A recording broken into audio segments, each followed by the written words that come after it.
compartirles una enseñanza titulada Mirando a Cristo. Pero antes quisiera leerles, alguien comentó esto, ¿no?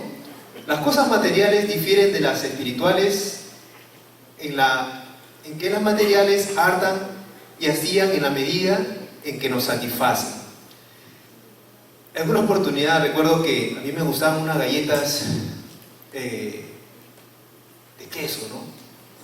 Las comí tantas que ni más volví a probar esas galletas.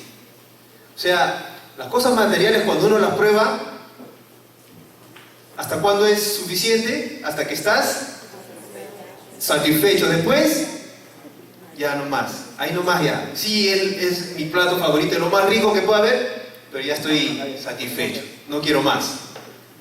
Así son las cosas materiales. Son diferentes a las espirituales. Nos hartan, nos cansan ya. Y ya nos quitan el apetito. Ya por más que usted, no, hoy estoy lleno. ¿Qué más va a comer?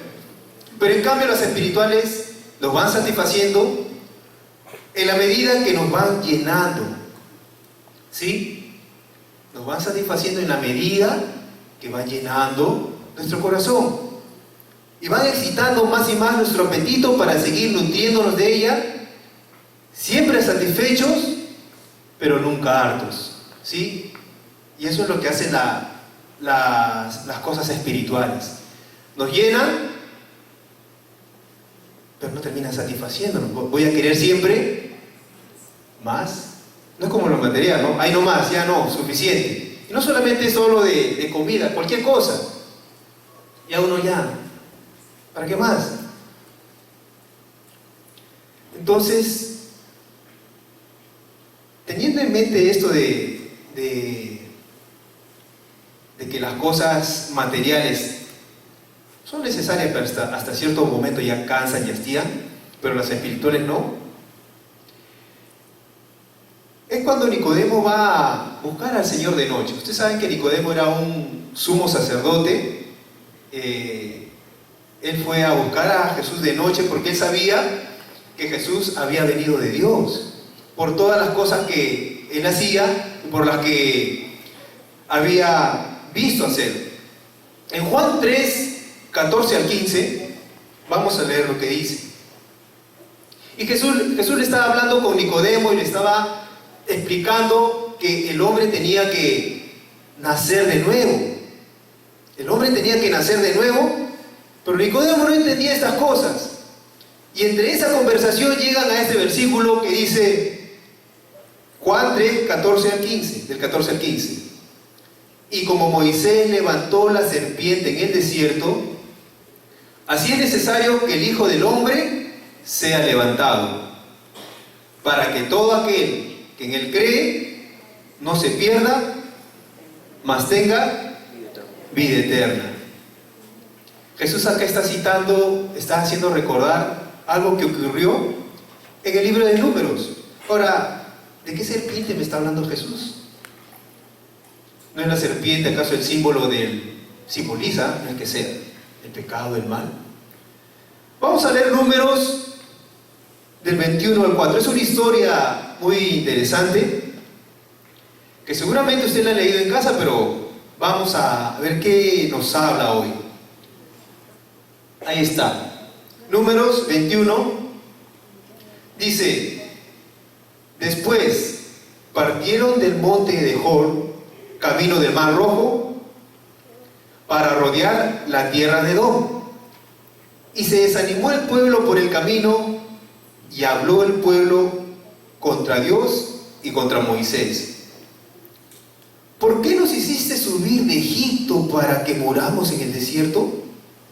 Pues no hay pan ni agua, y nuestra alma tiene fastidio de este pan liviano. Y en otras traducciones, este alimento miserable. Y Jehová envió entre el pueblo serpientes ardientes que mordían al pueblo, y murió mucho pueblo de Israel. Entonces el pueblo vino a Moisés y dijo: hemos pecado por haber hablado contra Jehová y contra ti. Ruega a Jehová que quite de nosotros estas serpientes. Y Moisés oró por el pueblo, y Jehová dijo a Moisés: haz una serpiente ardiente y ponla sobre un asta, y cualquiera que fuere mordido y mirare a ella, vivirá. Y Moisés hizo una serpiente de bronce y la puso sobre un asta. Y cuando alguna serpiente mordía a alguno, miraba a la serpiente de bronce y vivía. Qué interesante esta historia. La palabra nos habla, la palabra siempre nos va a hablar de Cristo, siempre nos va a llevar a Él. Él es el centro de todo. Y yo no sé, de repente en alguna oportunidad yo pensaba que leer la Biblia es una cosa complicada, ¿no? No, ese es para los eruditos nomás, ¿no? Ese es para la gente que estudia teología. La verdad que no es así.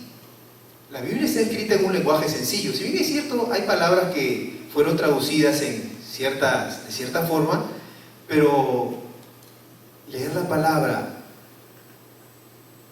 obvio con la ayuda de Dios, uno puede recibir esa enseñanza. Así que no nos limitemos. Ahora, hay 4 características en estos acontecimientos, ¿sí? La número 1, el pueblo de Israel se quejó contra Dios y contra Moisés. Sí, todos sabemos qué queja, ¿no? Estar, ay, estoy cansado. ¿Cuánto tiempo estaré así? Ahora, para entender un poco el contexto, en el versículo, si puedes retroceder por favor, yo al versículo al 4, dice, para que rodee la tierra de Edom, dice, ¿no? ¿Por qué tenían que rodear la tierra? ¿Por qué no podían ir de frente? Bueno, estos de Edom, para poder entender un poco, eran los descendientes de Esaú. Usted sabe quién fue Esaú. Esaú fue el hermano de Jacob. Los dos eran gemelos, eran hijos de Isaac. Entonces, bueno, ya usted puede leer la historia en Génesis 25, a partir de 23. Entonces, Esaú fue el que se convirtió en el padre de los edomitas, de este pueblo de Edom. Y siempre estuvo en guerra. Los hijos de Esaú, perdón, y los hijos de Jacob, que más tarde fue el padre de los israelitas, ¿sí? Jacob fue el padre de los israelitas. Y los dos continuaron luchando siempre a través de la mayor parte de su historia. Los edomitas, como estaban rodeados de otros pueblos paganos, ellos copiaron todo lo de esos pueblos, se volvieron idólatras, empezaron a adorar a otros dioses, empezaron a hacer sacrificios a esos dioses, se pervirtieron. Ahora podemos entender por qué Dios les dijo, ¿qué cosa? Que rodeen a Edom. Una de las cosas que explica es porque el pueblo de Israel tenía un corazón que siempre se desviaba. Siempre se desviaba. Entonces, Dios hace las cosas, aunque a nosotros no querramos, el plan de Dios era mucho mejor que el plan de los israelitas.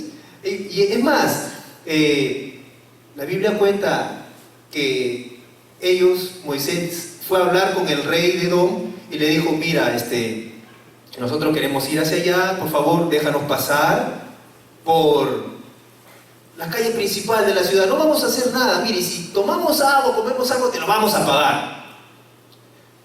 El rey le dijo, no pueden pasar por aquí.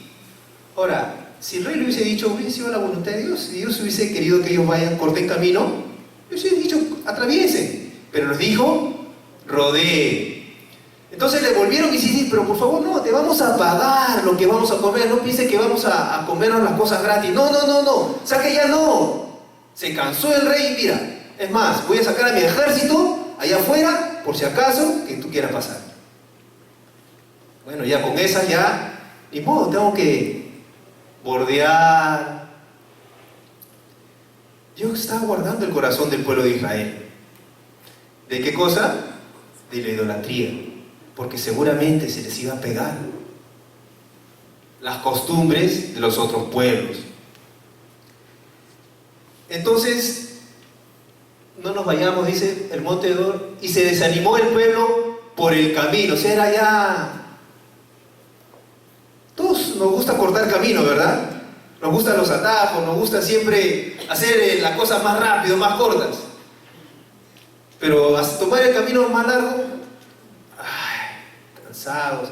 Encima, comiendo solamente maná, este pan desgraciado, este alimento desgraciado. Así se expresaba. Estamos cansados. Ahí en Egipto teníamos cosas ricas, agua. Éramos esclavos, pero ¿a qué importa, pues, no? Pero teníamos comida. Pero estamos acá, rodeando, caminando, tanto. Ay, yo creo que no fue bueno y empezaron a murmurar.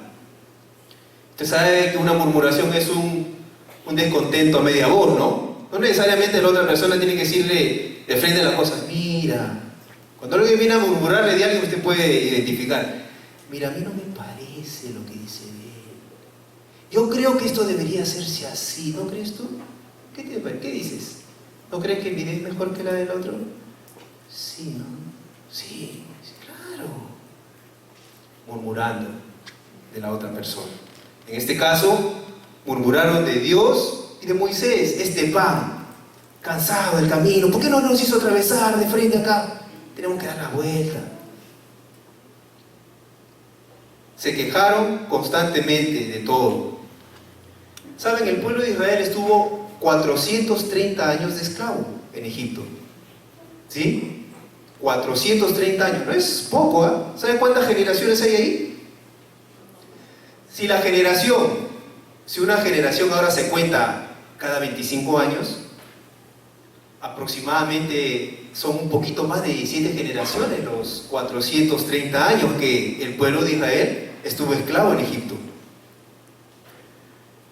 Bueno, usted sabe que en el desierto estuvieron 40 años, nada más ni nada menos. 40 años dando vueltas en el desierto. Dice que la ciudad de Canaán, que era la tierra prometida, de Egipto a Canaán, había 400 kilómetros. Un poco más allá, como que irse a Ica, ¿no? A pie. Y solo se iban a demorar un mes. ¡Un mes! A 40 años. Qué tremendo, ¿no? Uno dice, ay, pero ¿por qué Dios les hizo caminar tanto? ¿Cuál era el propósito de esto? No le he puesto ahí, pero busca Deuteronomio 8:2, por favor. ¿Por qué Dios hizo esto? ¿No era más fácil facilitarles la vida? ¿Está ahí? Él dice, y te acordarás de todo el camino por donde te ha traído Jehová tu Dios estos 40 años en el desierto, para afligirte, para probarte, para saber lo que había en tu corazón, si habías guardado o no sus mandamientos. ¿Cuál es el propósito de Dios siempre? ¿Cuál es el propósito de Dios? Nuestro corazón. No nos gusta, ¿verdad? Pero ese es el propósito de Dios para sus hijos. Guardar su corazón. Sacar todo lo que hay, lo muerto que ha quedado allí, sacarlo, para que no contamine al nuevo hombre. Eso es el plan de Dios para nuestra vida. Y para eso vamos a usar muchas veces, como dice, te afligí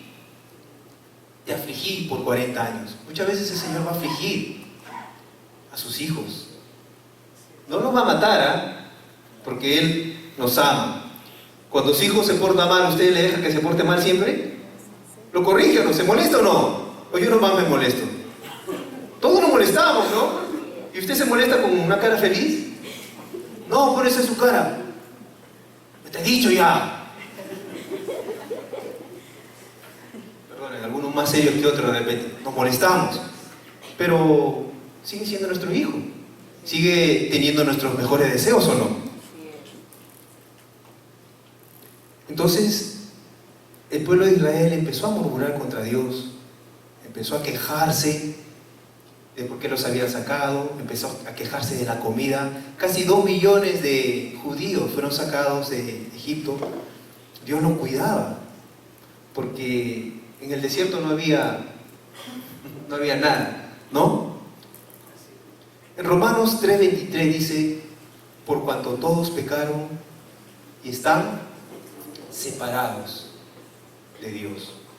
Todo ser humano, toda persona que nace en este mundo, nace muerta, separada de Dios. O sea, ¿a qué se refiere con separada de Dios? Que no puede acercarse a Dios, no puede tener una relación personal con Él, no puede decir que es su hijo. Pero por mucho tiempo nosotros pensamos, todos somos hijos de Dios, ¿no? Todos pensamos eso, pero en realidad el hijo hace la voluntad de su padre y la aprende a hacer, renegando muchas veces, pero empieza a hacer la voluntad de su padre. Pero la Biblia nos habla que todos hemos pecado, así como el pueblo de Israel empezó a murmurar que era igual a pecar contra Dios. Está diciendo que ellos decían en su murmuración que ellos eran mejor, que sus planes eran mejores que los planes de Dios, que lo que tenían en Egipto era mucho más rico, mucho mejor. Eran esclavos, pero no importaba. Después de haber clamado, ¿no? Qué contradictorio. Después de haber clamado por muchos años, Señor, tráenos libertad. El Señor escuchó su clamor, levantó un libertador, lo sacó de esa esclavitud y otra vez ellos volvieron a mirar atrás, deseando lo de antes. El punto número 2, ya hemos visto que lo primero que el pueblo hizo fue quejarse contra Dios y contra Moisés, murmurando. Ahora, otra de las cosas que podemos ver es que Dios envió juicio sobre ellos, ¿sí? ¿Cuál fue el juicio? ¿Ah? Usted sabe que el desierto que ellos estaban atravesando por muchos años estaba infestado de serpientes, ¿sí? Pero Dios, de una manera milagrosa, no había permitido que ni una de ellas les pique.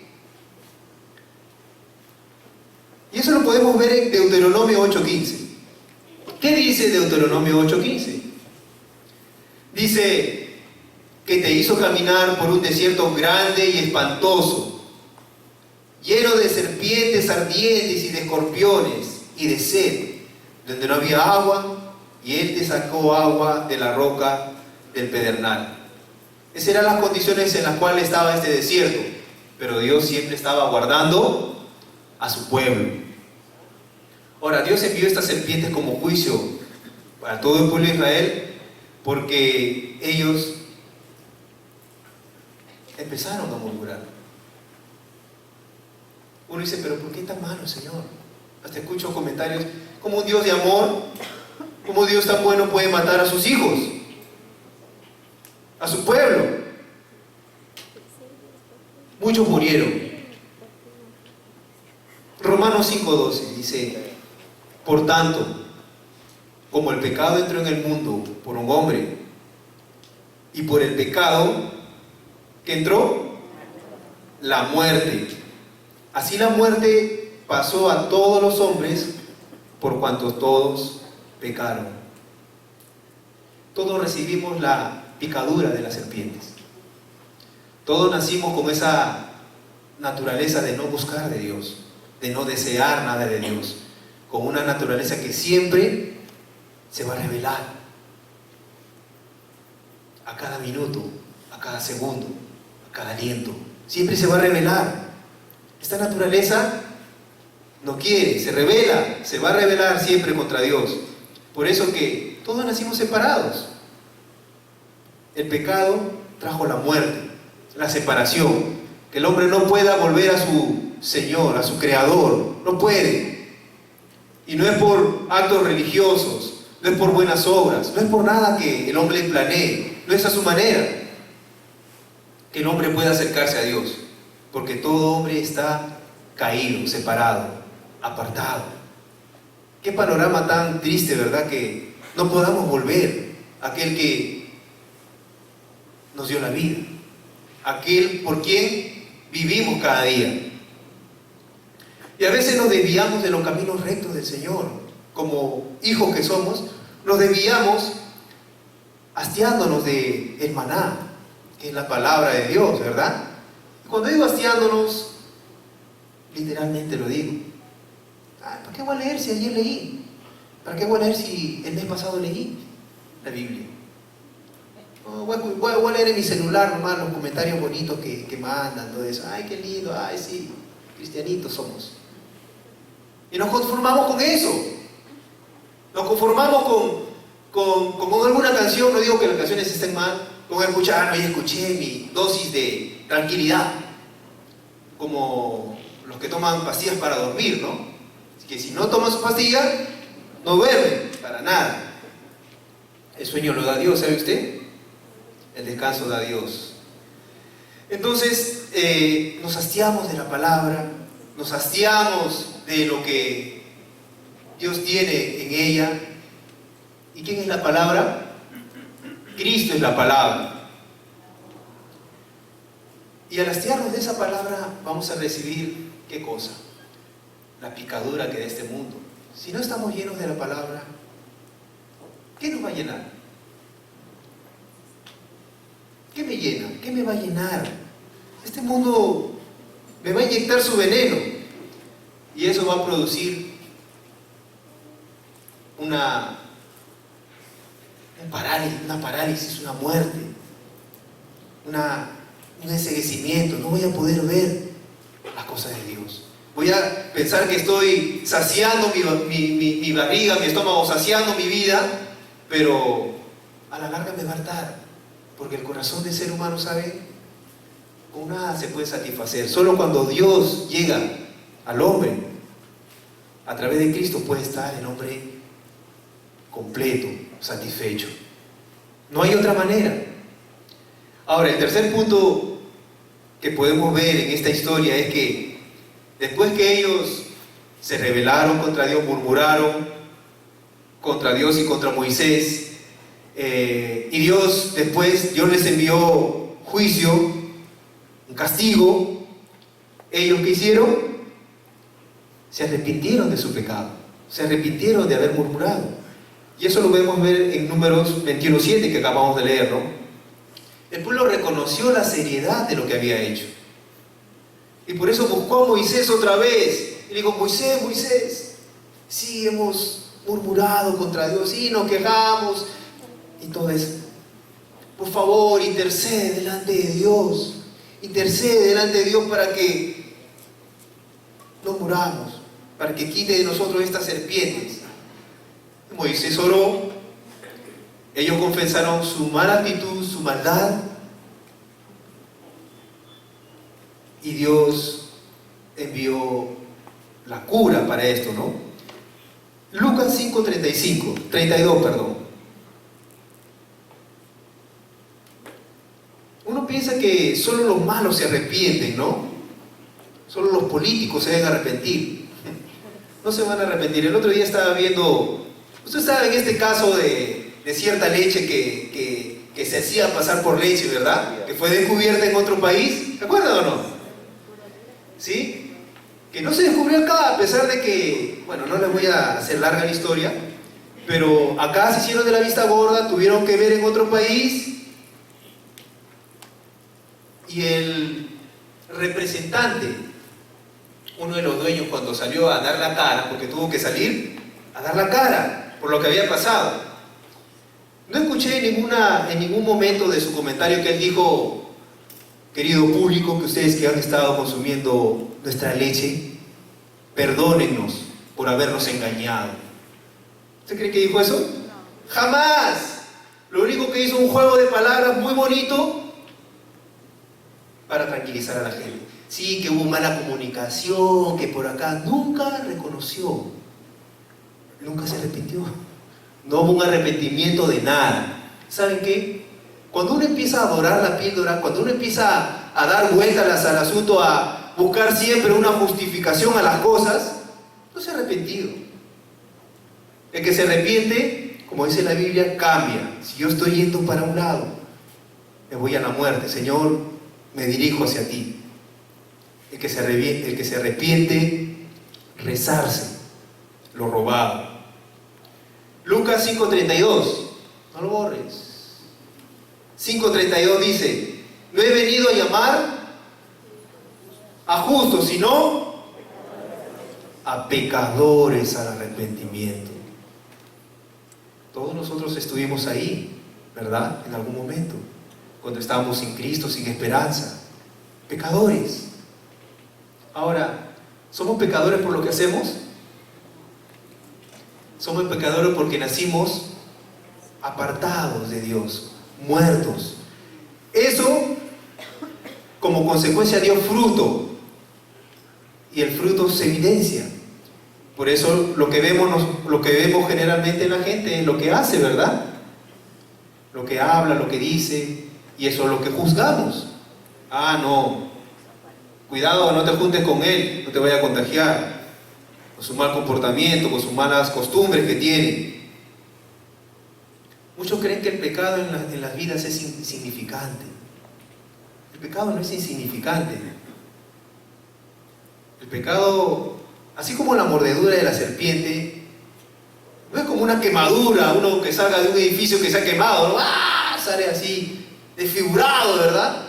La picadura de una serpiente es pequeña, pero ¿saben las consecuencias que tiene? Bueno, estuve leyendo, es un poco difícil, un montón de términos que tiene, pero empieza a asfixiarte, empieza a producir un montón de cosas en el cuerpo hasta la muerte, si es que no es atendido en el momento.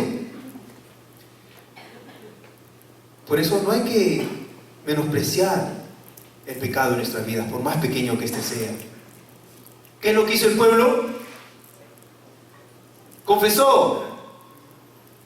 Bueno, acá no hay cura, no hay nadie por si acaso. El pastor, no. Si usted y yo tenemos que confesar algo, primero sea delante de Dios y la persona agraviada. ¿Sí?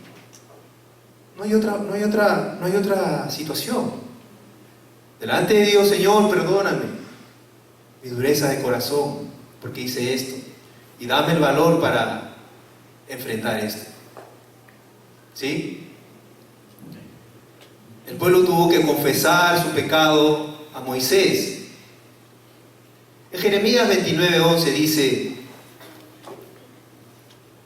porque yo sé los pensamientos que tengo acerca de vosotros, dice Jehová, pensamientos de paz y no de mal, para daros el fin que esperáis.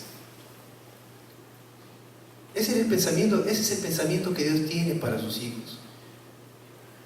A veces, no sé si a usted le ha pasado, ¿no? Cuando tiene que enfrentarse a un problema, una situación, lo más fácil es zafar, ¿verdad? Bueno, a veces uno no tiene el valor de enfrentarse, no, yo voy a hablar con la verdad, yo voy a decir que yo he sido. No tenemos ese valor. Muchas veces, ahora nos angustiamos, sudamos frío, ¿qué hago ahora? No sé, no puedo decir, se van a ofender, me van a tratar mal, me van a pegar, me van a quitar, me van a cobrar, qué sé yo. Pero hay que enfrentar las cosas. Es lo mejor que podemos hacer. Pero pensamos que cuando uno hace algo, Dios me va a pegar, y lo relacionamos. No sé, tenemos ese chip en la cabeza que cuando algo malo nos pasa, ¿quién tiene la culpa? Dios tiene la culpa. Entonces, Señor, sí, yo sé que por esto debe ser que me estás castigando, Señor. Porque yo sé, mira los pensamientos que tiene Dios, dice, pensamientos de bien acerca de vosotros y no de mal. El cuarto punto, va a terminar temprano, ¿no? El cuarto punto que tenemos es que, bueno, haciendo un recuento, el pueblo ¿cuál fue el primero? Se quejó, murmuró contra Dios, contra Moisés, acerca de la comida, de qué camino tan largo, porque no nos hizo pasar por Edom. Después Dios envió un juicio por esa murmuración, porque era grave. ¿Sí? El pueblo después, el tercer punto, se arrepintió, confesó su falta. Moisés, hemos pecado, intercede delante de Dios para que nos libere de toda esta serpiente que está matando ayer a mi suegra. Es terrible. A mi suegro, a mi mamá, a mi papá, ya para que no piensen que estoy... El cuarto punto, Dios nos perdonó.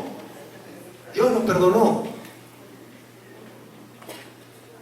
¿De qué manera nos perdonó? ¿De qué manera nos perdonó? Dios le dio a Moisés instrucciones de cómo ellos podían librarse de la muerte, de una muerte fija. Y le dijo que haga una serpiente ardiente y la ponga. Eso está en Números 21:8. Si lo podemos tener ahí, ahí está. Cualquiera que fuere mordido, dice, y mirare a ella, vivirá. Tenía la serpiente, qué increíble, ¿no? ¿Tenía la serpiente algo especial? Pensemos un momento. Y Moisés hizo esa serpiente y la puso sobre el asta, y cuando alguna persona era mordida, miraba y vivía. La cura fue hecha de lo mismo que la gente, de lo que ellos fueron mordidos, ¿verdad? Una serpiente. Una serpiente. La serpiente fue la que engañó a nuestros primeros padres, ¿no? Fue maldecida. La diferencia entre la serpiente que fue levantada era que esta ya no tenía el veneno. ¿Sí? ¿Símbolo de quién es esta serpiente? De Cristo. Él estaba llevando, porque la figura era que la cabeza de la serpiente estaba atravesada en esa asta. Símbolo de que ya no tenía poder. Ya no tenía poder. Así también Jesús, aunque Él vino a este mundo como hombre, Él nunca había pecado. Pero Él vino con un propósito. El propósito de Cristo fue salvar a la gente. ¿Por medio de qué? Si todos estábamos muertos. Así como el pueblo de Israel empezaban a morir, solamente aquel que miraba a la serpiente vivía. Romanos 8:3. Porque lo que era imposible para la ley, por cuanto era débil por la carne, Dios, enviando a su Hijo en semejanza de carne de pecado, y a causa del pecado, condenó al pecado en la carne. El hombre el ser humano ya fue restituido, aunque no lo sepa. Esta es la buena noticia que enseñamos, de que Cristo ya pagó. O sea, la obra ya se hizo. Nunca nos enteramos, ¿verdad? Antes. Bueno, el Señor tiene su tiempo para cada uno. Si el Señor le permite escuchar esta palabra, es porque es el tiempo. Y si no es ahora, en algún momento. Debemos darle gracias al Señor. ¿Cuánto tiempo yo estuve escapándome? Me hablaban del Evangelio. Tonterías. ¿Qué es eso? Es para los que no tienen esperanza en esta vida. Pero el Señor, en su tiempo, nos alcanza. Nos alcanza.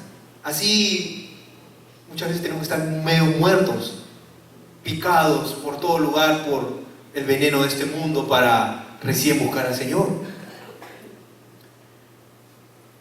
Ahora, este remedio, esta sanación, no se llevaba a la casa del enfermo. Él tenía que mirar. Y era una serpiente de bronce que se podía ver a lo lejos porque era brillante, estaba bien pulida. O sea, no tenías que acercarte hasta allí para recién mirarla, no. La gente a lo lejos había sido picada y con solo mirarla se pasaba el efecto del veneno. No se necesitaba ningún sacerdote, ninguna palabra especial, una oración especial para que la gente sea sanada. Solamente era suficiente con mirarla. Era suficiente con mirar a la serpiente. ¿Y la cura se demoraba? Era una cura inmediata. Era una cura en ese momento. Así si cualquiera de nosotros, si usted que ha venido la primera vez, ha vivido en, qué sé yo, todos nosotros, si cada uno contara su historia, Dios mío, todos lloraríamos, ¿sí? Porque cada uno tiene una historia, uno más triste que la otra de repente. Ay, desde niño yo, ay, esto pasó. Todos, sin excepción. Pero cuando miramos a Jesús, no tuvo que demorarse mucho. La sanidad, el remedio se efectuó de manera instantánea, en el momento. ¿Sí? Y eso es lo que hace el Señor. Dios provee para el ser humano, para el hombre, la salvación inmediata. La justificación delante de Él por la sangre de Jesús. Ahora, es algo que ocurre cuando uno reconoce. ¿Cómo está? Cuando uno reconoce la condición en la cual se encuentra. Recordemos, las personas que eran picadas, nadie podía ver por él. Yo voy a ver por ti, decían. No, no podía ver nadie por él. Esa misma persona tenía que ver. ¿Y si era ciego? Bueno, ya el Señor se encargará, no me pregunte más. El Señor tenía siempre una cura. Pero usted no es ciego, así que usted puede ver a Cristo. ¿Sí? No hay otro remedio.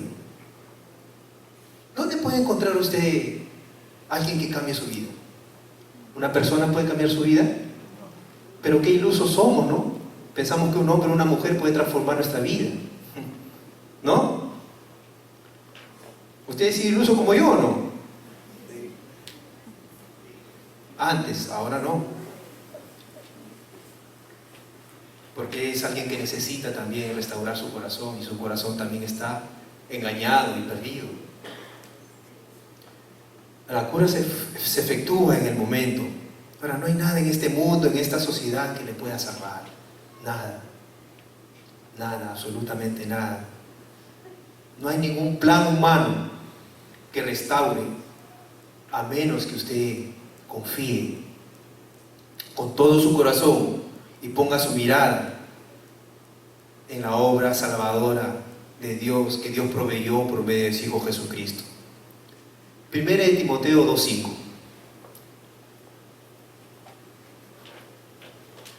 Dice, porque hay un solo Dios y un solo mediador entre Dios y los hombres, Jesucristo hombre. ¿A quién podemos correr? ¿A quién iremos? ¿Quién tiene la respuesta para nuestra vida?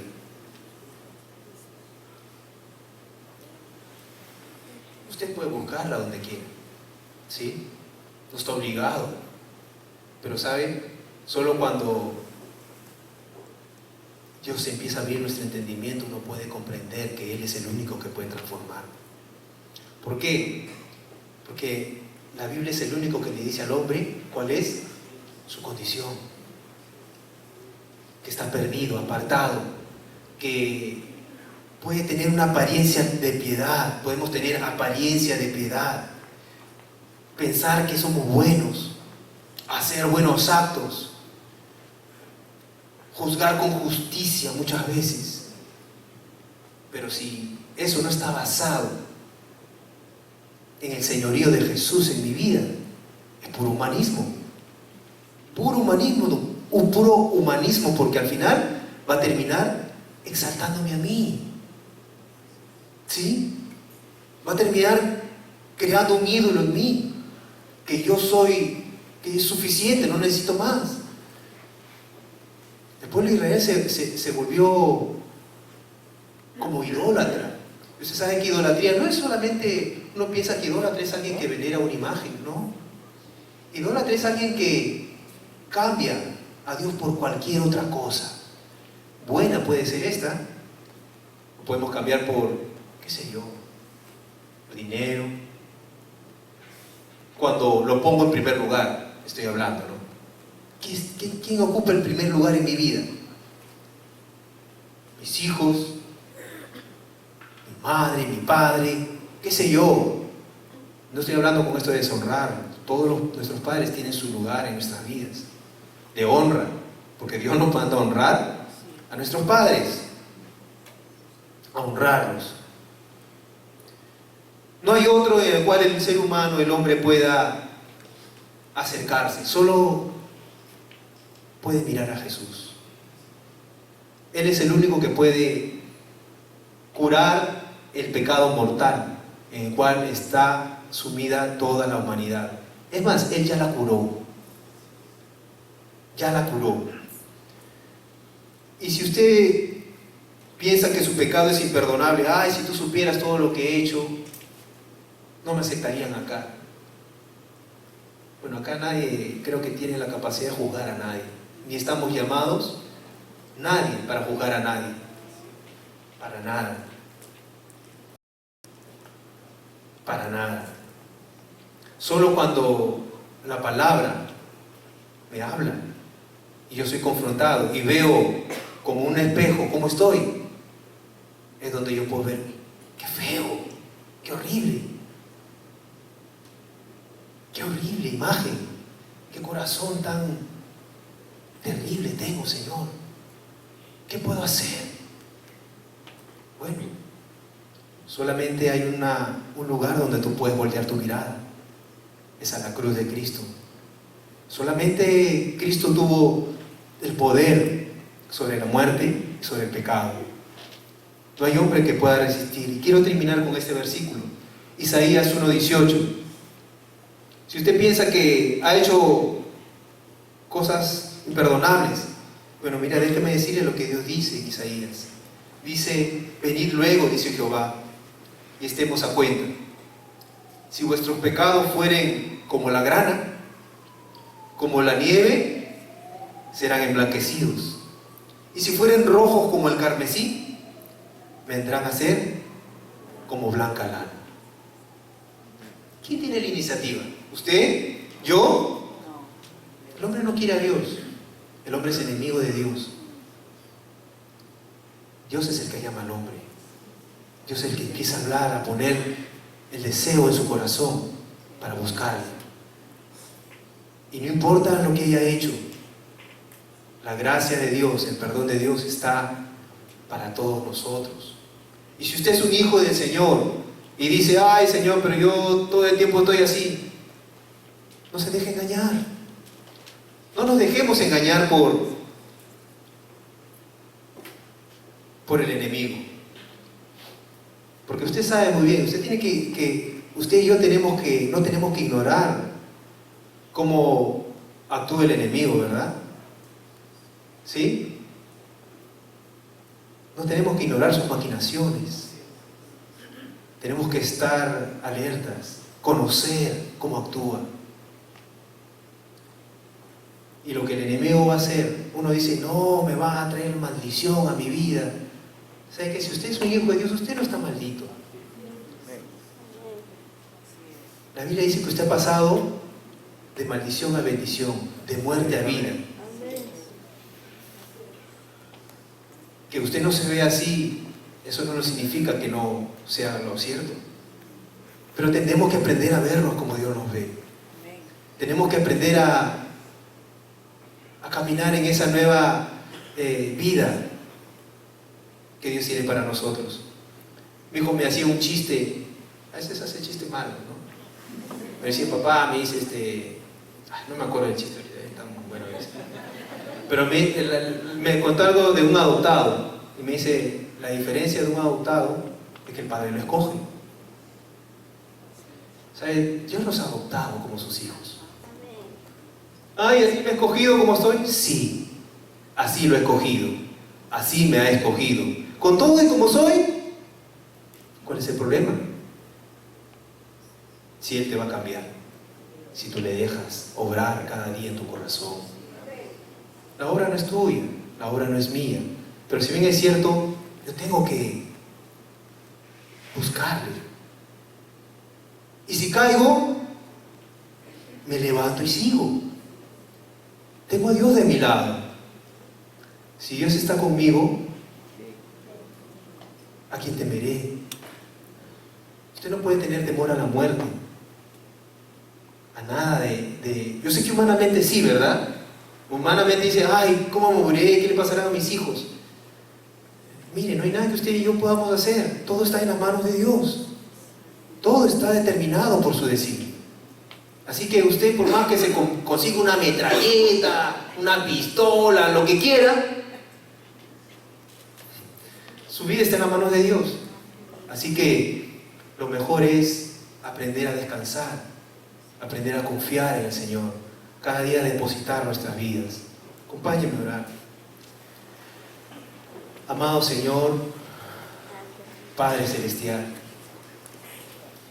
mucho tiempo estuve caminando, Señor, como el pueblo de Israel también, murmurando, Señor, quejándome de las cosas que tenía. ¿Cómo Dios puede ser tan malo? ¿Cómo me puede dar esto? ¿Y por qué Él le da así? ¿Y por qué Él le da así? Que yo no sé. Quejándome, Señor, solamente. Ignorando, Señor, de que todo ya está hecho. Tú ya has hecho todo se ha completado, Señor. No hay nada más que yo pueda agregar a lo que tú has hecho. Lo único que puedo hacer es rendirme, Señor. Reconocer mi necesidad, así como el pueblo de Israel reconoció que habían murmurado, que habían pecado contra Dios, habían hablado mal, menospreciado el pan, Señor, anhelado otra vez lo que tenían en Egipto. Así muchas veces, Señor, uno puede estar anhelando, antes estaba mejor, ¿para qué vengo a la iglesia? Cuando estaba en el mundo, nadie me decía nada, hacía lo que quería. Es una mentira, Señor, era un esclavo de mis propias pasiones. Solo tú puedes traer libertad, Señor, cuando reconocemos primero nuestra necesidad, de que no podemos curarnos por nosotros, no podemos aliviarnos por nosotros, Señor. No puedo traer paz a mi vida, Señor, con ninguna cosa que este mundo pueda ofrecerme, solamente por medio de ti, Señor, tu palabra, como un bálsamo, Señor, en mi vida, en mi cuerpo. Perdóname, Señor. Perdóname, Señor, por haber anhelado, deseado y menospreciado muchas veces tu pan, tu palabra, a Cristo, Señor. Te pido, Señor, que cada día tú pongas en mi corazón tu deseo, el deseo de acercarme a ti, Señor. Y si tienes que usar cosas extremas, úsalas. Úsalas, Señor.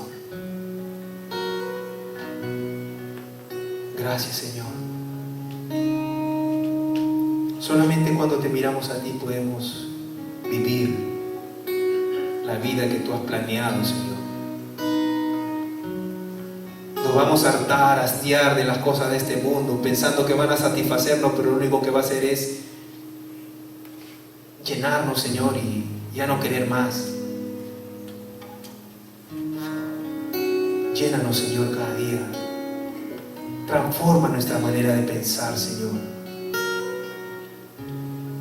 Transforma nuestra manera de pensar con tu palabra, Señor. Que ella, Señor, quebrante todo pensamiento, Señor, que se levanta en contra del conocimiento de ti.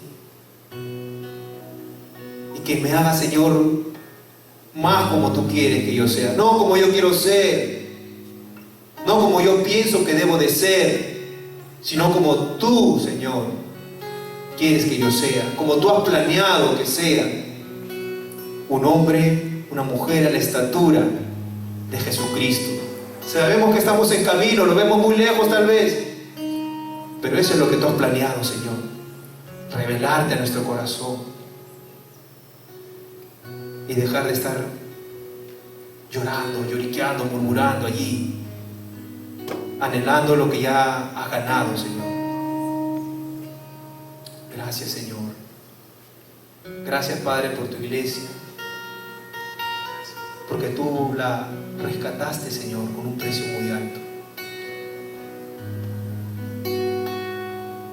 Un precio muy alto y suficiente, Señor, para que nadie más añada más a eso, a ese cimiento que eres tú, Señor Jesucristo. Gracias por tu Espíritu Santo, Señor, que es quien nos va a guiar y nos guiará y nos enseñará toda la verdad, Señor. Toda la verdad, Señor. Gracias, Espíritu Santo, por estar en nosotros. Que cada día, Señor, tenga conciencia de eso, de que tú eres mi ayudador, mi paracleto, y me acompañará y me sustentará con la palabra que esté en el corazón, Señor. Todo esto, Señor, es para tu gloria, para que este mundo, Señor, que está moribundo, muerto, pueda ver que en ti, solo en ti, Jesucristo, puede tener la vida